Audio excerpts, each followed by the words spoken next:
Hi, I'm Marilyn with Hancy Creations. Welcome to our Q&A video all about our ultimate marking pencil. Recently, Joanne Schwartz from Spokane, Washington, wrote me with some questions she had about our ultimate marking pencil, so I thought I'd share them with everybody. Her first question was about removing the markings. Do you need a dry iron or steam? The answer is the heat is what dissipates the markings, so steam or dry doesn't matter. Use whatever you're used to or whatever you're working with at the time. Her other question was, what is the pencil made out of? The pencil is made out of our tailor's chalk, which we use with our ultimate quilt pounce, and a wax to bind it into a solid form of a pencil. The markings that you're going to see on your quilt top have very little wax in them, so ironing it is not leaving a residue on your fabric or your iron. Another common question is about sharpening the pencil. To sharpen the pencil, any sharpener with the 2 size holes in it is what you want to use. We sell these on the website, and it's the larger of the 2, so it's not a standard size sharpener that's going to work. You need slightly bigger than standard size. And this is going to put a very nice tip on it. Unlike your eyeliner, it does not break inside of there. Here's what I think is a really good question. Why do you sell a pencil that you can't use with your full line stencils?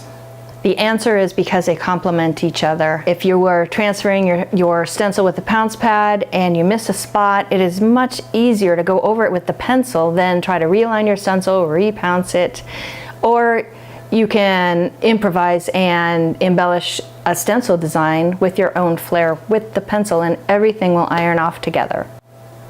Now, since this is a video, I should at least show you on the video what I'm talking about. So here is the marking pencil, and you can use it to, you can see how it marks on the black fabric. Stays on there. Irons right off. Use it to do things that you don't have stencils for. If you wanted to sign your quilt, do your own pattern, have your grandkids put their hand down here and trace around it. And then you have a mark and that you can stitch, and if you don't like it, erase it or get rid of it when you're done. It'll disappear completely. And in the case of using a stencil, have your pencil handy if you need to go back and touch up anything. Just reinforce any lines that were a little bit light. You can embellish your leaves here if you wanted to. Some of our stencils you might want to echo to make them fit the block better. Whatever you want to do. The pencil, you don't need to worry about it not coming off. Although, please test your fabric. Sometimes it shadows on a fabric. You would see it when you do, oops, that's too hot. When you do your lines, if you iron it off, take a scrap piece and make sure that when you iron it off, you don't see any shadow left behind.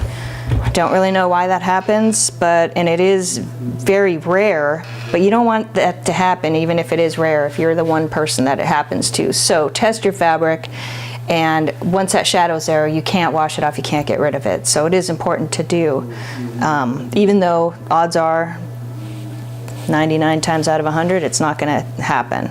If you haven't tried these pencils, you should. They are the best for dark fabrics. Thanks for tuning in to this Q&A video. I hope you have a greater understanding about our pencils. Did I leave something out? Email me with your questions about pencils or anything else.